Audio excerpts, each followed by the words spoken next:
வணக்கம். நம்மளோட சிறகடிக்க ஆசை சீரியல்ல வரக்கூடிய எபிசோட் எந்த மாதிரி விஷயம் நடக்க போகுது சொல்லி நம்ம இந்த வீடியோல பார்ப்போம். ரோஹிணி பல்லு வலிக்குதுன்னு சொல்லி ஸ்ருதியும் கூட்டிட்டு ஹாஸ்பிட்டல் போயிருக்காங்க. அந்த நேரத்துல மீனாவும் முத்தும் பேசிட்டு இருக்காங்க. இப்போ முத்து சொல்றாரு, எனக்கு இந்த ரோஹிணியை பார்த்தா டவுட்டாவே இருக்கு. இவங்க எதுக்கு இதெல்லாம் பண்ணணும்? காலையில நல்லா தேங்காய், அது இல்லாம முறுக்கு என்னென்னமோ சாப்பிட்டுட்டு இருக்காங்க. அப்பெல்லாம் பல்லு வலி இல்லாம இப்போ இவங்க வந்த உடனே பல்லு வலின்னு சொல்லி ஒரு நாடகத்தை போடுறாங்களே, ஏன் எதுக்கு போறாங்கன்னே தெரியல அப்படின்றாங்க. அப்ப மீனா சொல்றாங்க, ஆமாங்க, எனக்கும் டவுட்டா தான் இருக்கு.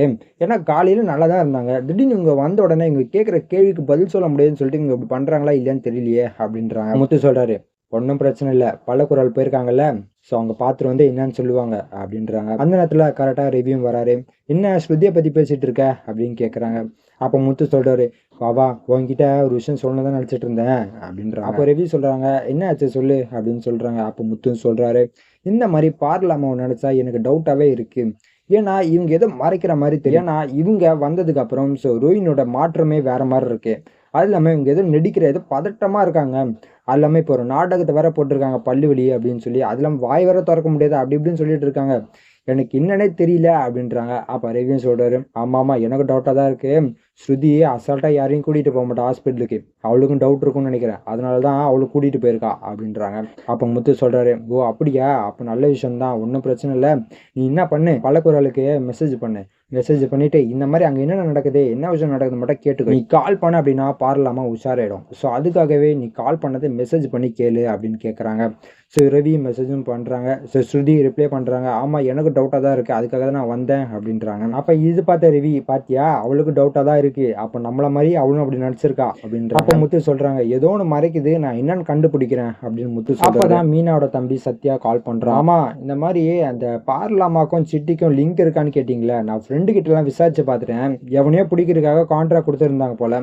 சிட்டி பக்காவாக பண்ணி முடிச்சுட்டு அவனை அடிச்சுட்டான் வேலை. ரொம்ப அடிபட்டுருச்சான். அது இல்லாமல் வெளியூருக்கு எங்கேயோ அவனை கூட்டு போயிருந்தாங்க ட்ரீட்மெண்ட்டுக்காக. அவன் ரொம்ப சீரியஸாக இருக்கானா அப்படின்னு சொல்கிறாங்க. இது கேட்ட முத்து, ஏன் ரோஹினி இப்படி பண்ணணும் அப்படின்னு கேட்குறாங்க.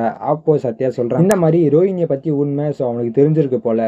அதனால தான் ரோஹினி அவன் தீர்த்து கட்டுறதுக்காக சிட்டி கிட்ட கான்ட்ராக்ட் கொடுத்துருக்கா அப்படின்னு சொல்கிறாங்க. இது கேட்ட முத்து, அப்படியா, சரி சரி, நான் என்னன்னு கண்டுபிடிக்கிறேன் அப்படின்னு சொல்லி ஃபோனை கட் பண்ணுறாங்க. அப்போ முத்து மீனா கிட்டையும் ரவி கிட்டையும் பேசுகிறாங்க. ஏன் பார்லாமா இப்படி மறைக்கணும்? இவங்க பண்ணுறத பார்த்தா ஏதோ ஒன்று பெருசாக இருக்குது, ஏதோ ஒன்று மறைக்கிறாங்க மட்டும் தெரியுது அப்படின்னு சொல்கிறாங்க. அப்போ மீனா சொல்கிறாங்க, ஆமாங்க, ஏன்னா அவனை தீர்த்து கட்டணும்னு நினைக்கிறாங்கன்னா ரோஹினியை பற்றி மிகப்பெரிய உண்மை அவனு ஒழிஞ்சிட்டு இருக்கு போலியே அப்படின்னு சொல்கிறாங்க. அப்போ ரவி சொல்கிறாங்க, ஆமா முத்து, இவங்க சொல்கிறதும் கரெக்டு தான். ஏதோ ஒன்று இருக்குது, ஏதோ ஒன்று மறைக்கிறாங்க, ஃபேமிலி கிட்ட ஏதோ மறைக்கிறாங்க, அவங்க இவ்வளோ தூரத்துக்கு போக மாட்டாங்களே அப்படின்னு சொல்கிறாங்க. அப்போ முத்து சொல்கிறாரு, ஒன்றும் பிரச்சனை இல்லை, ஹாஸ்பிட்டல் போயிட்டு வரட்டும், நான் என்னன்னு கண்டுபிடிக்கிறேன் அப்படின்னு முத்து சொல்கிறாரு. அந்த நேரத்தில் ரோஹினியை செக் பண்ணுற டாக்டர் பண்ணி பார்க்குறாங்க. பார்த்த உடனே உங்கள் பல்லை எடுத்தாகணுமே அப்படின்னு சொல்கிறாங்க. ரோஹினி, ஐயோ இன்னும் நல்ல பல்லை எடுக்கணும்னு சொல்கிறாங்களே அப்படின்னு சொல்லி கத்துறாங்க. இல்லை வேணாம் எனக்குலாம் பண்ணாதீங்க அப்படி இப்படின்னு சொல்கிறாங்க. அப்போ ஸ்ருதி சொல்கிறாங்க, ஏங்க என்னங்க ஆச்சு, பல்லு வலின்னு சொன்னீங்க, அப்போ அவருக்கு தெரியும்ல எடுக்கணுமே எடுக்க வேணாமனே, நீங்கள் ஏங்க சொல்கிறீங்க அப்படின்னு சொல்கிறாங்க. அப்போ ரோஹினி சொல்கிறாங்க, ஒன்றும் இல்லை, என் பல் தான் நல்லா தான் இருக்கு, யாரும் எதுவும் பண்ண வேணாம், வாங்க வாங்க அப்படின்னு சொல்கிறாங்க. அப்போ ஸ்ருதிக்கும் கன்ஃபார்ம் ஆகுது. இவங்க எதுக்காக நடிச்சுட்டு தான் இருக்காங்க, ஏதோ ஒன்று மிகப்பெரிய ஒரு உண்மை ஒழிஞ்சிட்டு இருக்கு அப்படின்னு நினைக்கிறாங்க. ரோஹினி ஏதோ ஒன்று மறைக்கிறாங்கன்னு சொல்லி எல்லாருமே நம்ப ஆரம்பிச்சிட்டாங்க. ஸ்ருதி, அது இல்லாமல் ரவி, முத்து, மீனா, இவங்க எல்லாருமே ரொம்ப பெரிய ஸ்ட்ராங்காக நம்ப ஆரம்பிச்சிட்டாங்க. இவங்க தான் ரோஹினியோட உண்மையை கண்டுபிடிக்க போறாங்க, அல்லாம ரொம்ப சீக்கிரமாக கண்டுபிடிக்க போறாங்க. இதுக்கப்புறம் எந்த மாதிரி விஷயம் நடக்க போகுது சொல்லி நான் அடுத்த வீடியோல உங்களுக்கு அப்டேட் பண்றேன். இதற்கு நம்ம சேனல் சப்ஸ்கிரைப் பண்ணி பக்கத்தில் பெல் ஐகான் கிளிக் பண்ணி வச்சுக்கோங்க. நன்றி, வணக்கம்.